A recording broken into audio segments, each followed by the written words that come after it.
Yo, what up guys, Raw Scalps here, and in this video, I'm going to be reviewing The Expendables 4. Alright, so let me just say this. If you want a movie that has a weak story, bad pacing, little action, and a predictable ending, yeah, watch The Equalizer 3. No, I'm just kidding. Well, actually. Alright, so basically The Expendables 4 is just the group, has to do another mission. Literally, that's it. Like, they gotta do another mission, and they're all like 10 years older than the last time we saw them. That's basically the plot. Like, they just gotta do a mission, and they have a few new crew members. 50 Cent, Megan Fox, some Chinese lady. But they got a few new members, and they lost a few of the other ones, like Terry Crews, But basically, like, they're on a new mission, and the members that they lack are replaced with other new members, For example, you're missing Terry Crews, you're missing the Arnold, the Bruce Willis, like, those good cameos that we got in the other movies. You're missing that. So I've had high hopes going into this one. Not like really high, but I just had hopes that it would be entertaining, and for the most part it was. Now, this movie isn't without its flaws, but I wanted to start with the pros first. The first pro I'll say is the pacing. I feel like they do a pretty good job, just getting the characters reintroduced, starting with like an action scene like all the other ones do. They start with an action scene, and then after that just introducing the characters again, and the new characters as well. And they do a fairly good job of just introducing that and just keeping the movie going. But I feel like about an hour or an hour and a half into the movie, it kind of stalls a little bit when they're on this boat. I feel like it kind of stalls for a little, but overall I think the pacing was solid for this movie. Another pro about this movie was the chemistry with the characters. All the OG characters, I should say. From Barney to Christmas to Gunner, Toll, like, they just have really good chemistry. You can tell they've been doing this and they know how to just interact with each other. Especially the comedic moments. I was like laughing in the theater, some of the jokes that were being made, like, it's so like, kind of like corny or like silly. I don't know. It's just the same kind of comedy you see in the first three is repeated in here. And so it is funny. And so I just think the chemistry along with the comedy, and they kind of play into each other. Even like some of the new characters like 50 Cent and Megan Fox, their interactions were kind of funny in moments. And so that's another thing that I liked, is just like the chemistry with the old characters and then the comedy that stemmed from it. And the last good thing I'll say about this movie is just the action.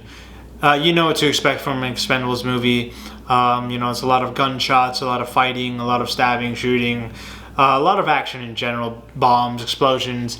And so this movie had plenty of that. Just like the first three, I think.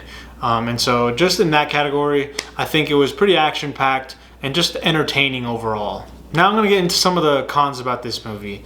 And the first thing I'll start with is just like half an hour into this movie, something happens and you're like...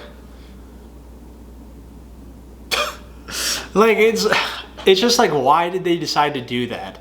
And once you watch the movie, you'll understand. It's like, it just didn't make sense. Like, why would you make a huge like story decision like that and impact the way the rest of the movie's gonna be? And for really no reason. I don't really get it.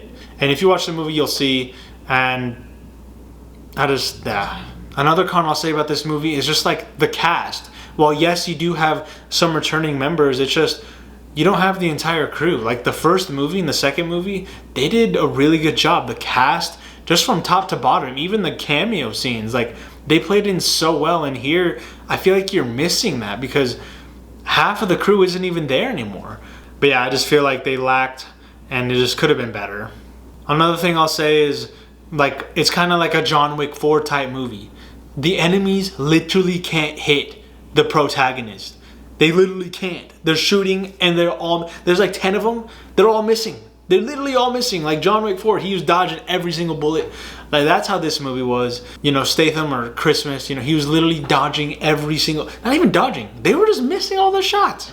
So that was like another thing. You're just watching it, and at a certain point, you're just like, bro, this ain't John Wick 4 now. Come on. But no, like, that's another thing that kind of takes you out after a little bit. You're just like, oh my gosh. And And the last thing that I didn't like about this movie was just like the story and the antagonist. I feel like the story was just really predictable, especially with what they did in the beginning of this movie, or like 30 minutes in.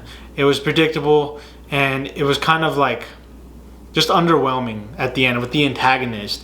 You'd think throughout the movie he's like showing himself to be pretty good and pretty strong and stuff, but I just feel like it's underwhelming at the end. And the movie ends and you're just like, that's it, huh? I mean, it was entertaining. Yes, I'll give it that, but I just feel like it could have been better. And I don't know if they'll make an Expendables 5. If they did, I would definitely go watch. But for this movie, I'm just going to say, while it may have been decent, it could have been better. And with that being said, I'm going to give action a 9 out of 10. Like I said, I feel like they had plenty of action, gunshots, you know, stabbing, shooting, bombs, whatever, fights.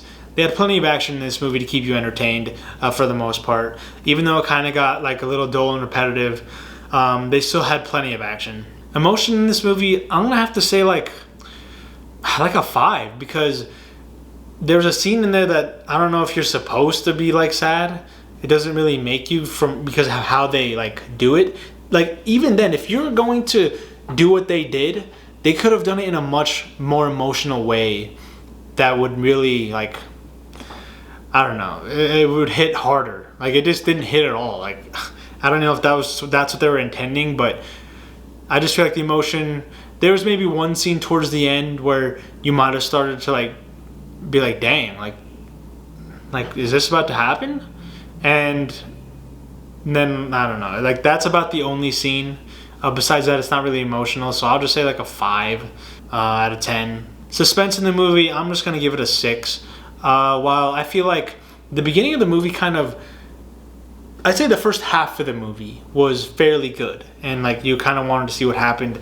Then it started to drag a little bit, and then it just became underwhelming, and like the suspense kind of went away, honestly, in my opinion. So I'd say the suspense is just a solid 6, maybe lower.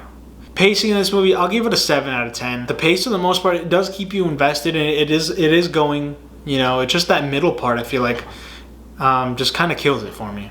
For plot in the movie, I'm going to give this a 5 out of 10. Like I said, it's just another Expendables movie. You know, the government can't do it, so they send the Expendables out to do it. And it's basically rinse and repeat. There's a bad guy, they got to stop him. They got to team together, they fly out, plenty of action. And just some of the story elements, like I said, I just didn't understand. And it's just another movie that we've seen before. And so that I'll have to give this a 5 out of 10. I just feel like this movie lacked the characters and the heart that the other movies captured, at least the first two. And so this would probably have to be like the worst out of the 4. Not saying it's bad, it's just not as good as the other ones, in my opinion. And with that being said, I'm going to give this the Salty Popcorn Award. Last thing I'll say is, if you like The Equalizer 3, you're going to freaking love this movie. Anyways, I just want to say thank you all again for watching another movie review. And let me know down in the comments if you've seen this movie and what your thoughts were.